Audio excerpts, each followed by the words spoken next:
Hello and welcome to this video on how to know when you've written too much copy. Now, let me start off by acknowledging that long form copy definitely has its place, particularly in formats like long form sales pages or thought leadership articles. However, in most cases, when it comes to writing copy, you want to be as concise as you can. Now, being concise doesn't necessarily equate to word count. It's more about being purposeful with the messages that you're choosing to communicate. So I always find it's useful to ask the question, if I cut my copy in half, would the messaging still land?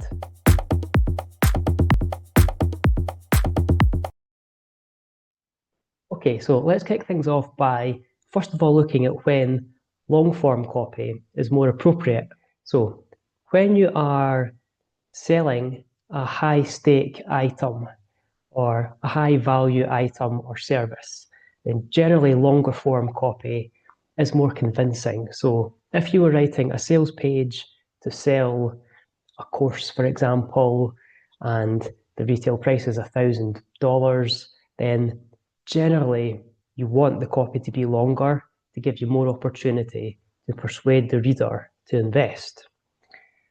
Similarly, when you are selling technical products or when you're writing for objection heavy industries, so industries like coaching or wellness or SEO services, customers generally have quite a lot of objections around these types of industries because the tangible results are quite difficult to measure.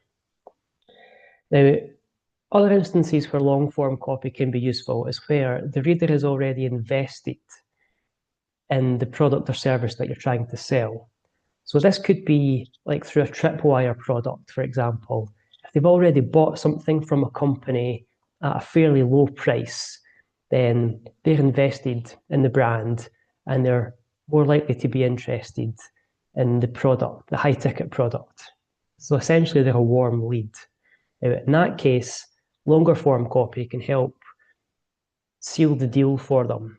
It can help give them peace of mind, give them reassurance that the decision they're about to make is the right one. Likewise, if you have written something that has been deliberately structured to be scanned, then longer form copy is usually the best option. So if you have a long form sales page, for example, and there's a lot of information to provide the reader with, you kind of want the copy to appear lighter than it actually is, in which case the copy may have been written for scannability, making use of subheadings so that someone can glance at the page and get the gist of what the product or service is all about. Okay, so how do you know when you're writing too much copy? Now, the first way of telling is if the copy feels like it's repeating the same messages, but just in a slightly different way, then the chances are what you're saying is too long, and you should consider reducing the messaging to a single point.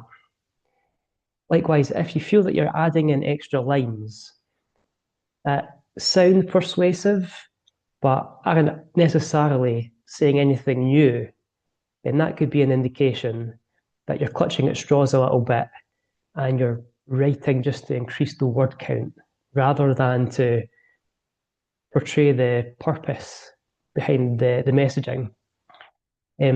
Likewise, if you use too many subheadings, or if you find that you're using a lot of subheadings to break up the copy, it could be that the page is just too text heavy. So that can be a good indication that you're actually writing too much. And then finally, if you have written a paragraph that could be communicated in one sentence, then that's a surefire way of knowing that what you've written is too much. So if there's a paragraph that takes a while to get into the flow, or doesn't actually get to the point until the final sentence, then you know that everything else is just fluff and there's scope to cut it down. Now, there are some telltale signs that you're writing too much, and these usually come in the form of set phrases. They're usually topic sentences, the type of sentences that you would use to introduce a new section of copy. So phrases like, we pride ourselves on, or, in today's current landscape, that suggests that you're about to provide some background context that's not necessarily going to be relevant to the message that you want to point across.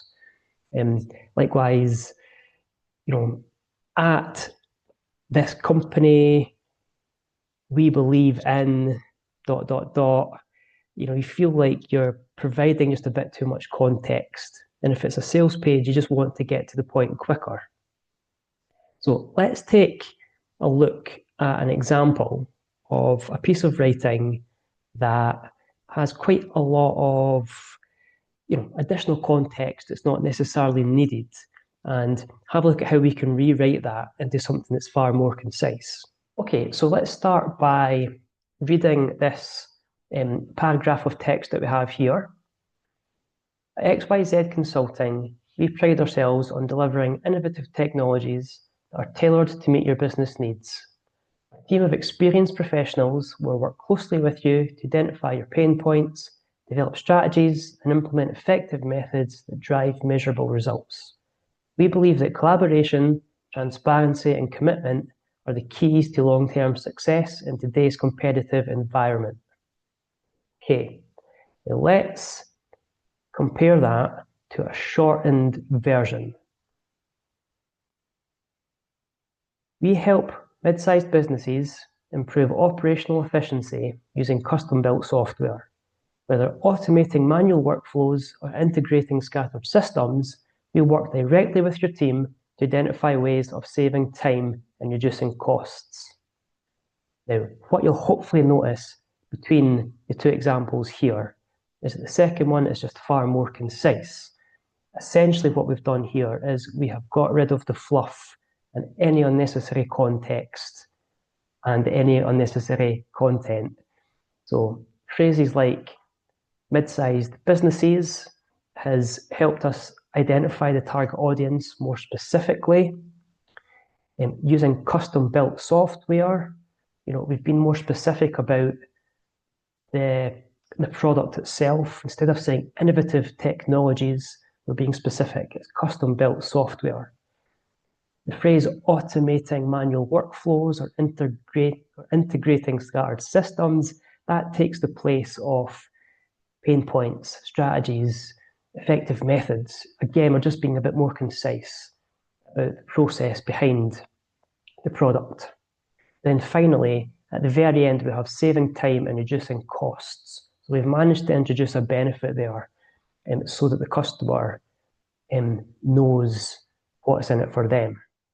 Okay, so how do you spot fluff in your own work? Well, the first piece of advice I would suggest is read the copy out loud. If you find that you start to get distracted, or if your mind starts to wander halfway through, then the chances are that it's going to have the same impact on the reader. If you've written something yourself and it doesn't engage you, then it's not going to engage anyone else either. So read it aloud. If you find yourself starting to wander, then you know that you've probably written too much. Now, it's also worth asking the question, does this add something new?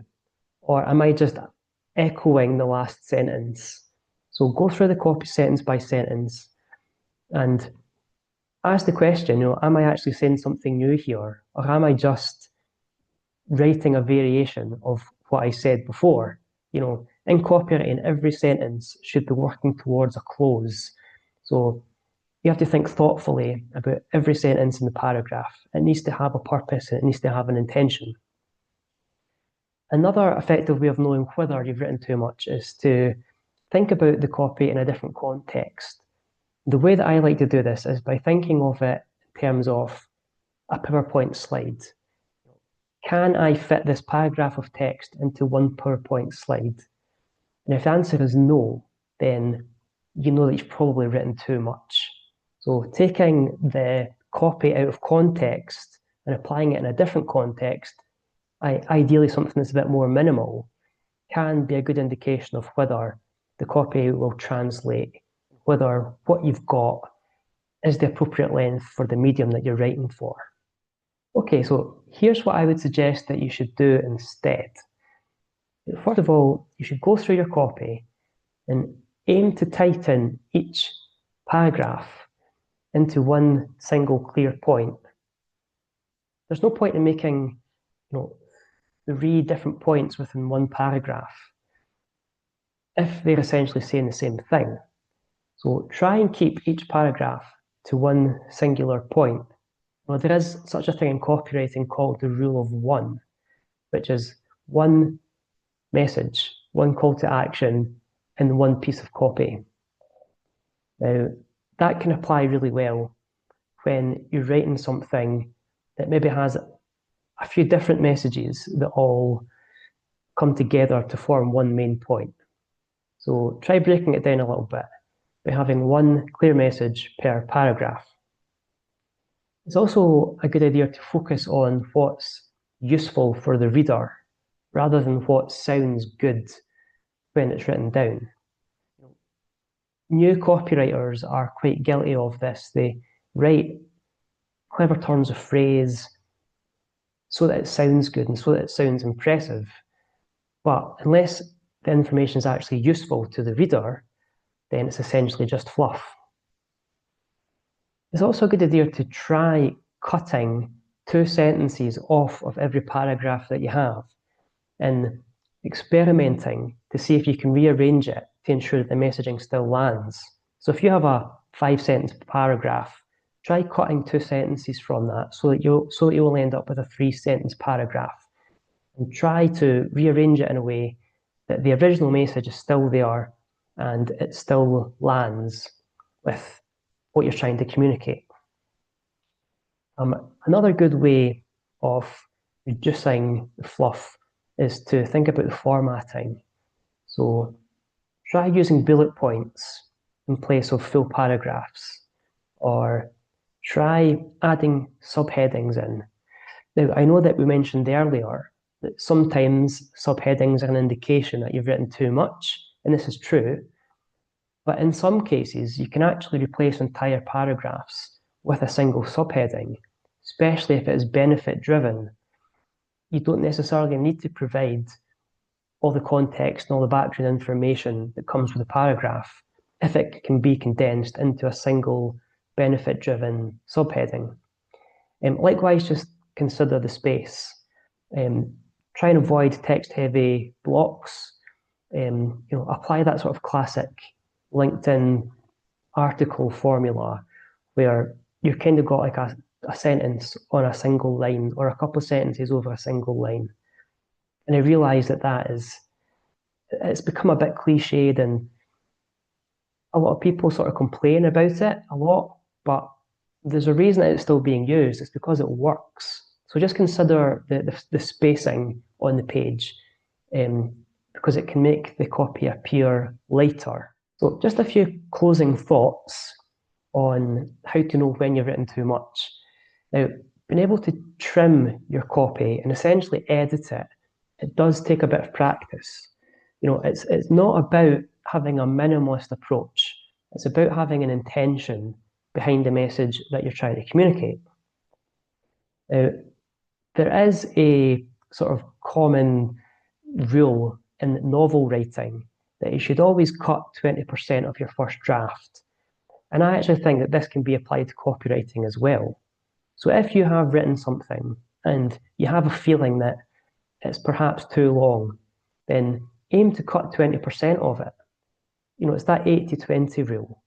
That can usually be enough to ensure that the messaging is still there, but all the fluff is taken out.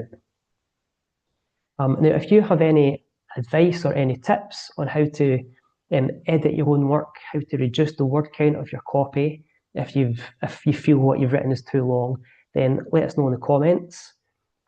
Otherwise, I hope you found this video useful. If you have, be sure to hit the like button and be sure to subscribe, and I will see you in the next lesson.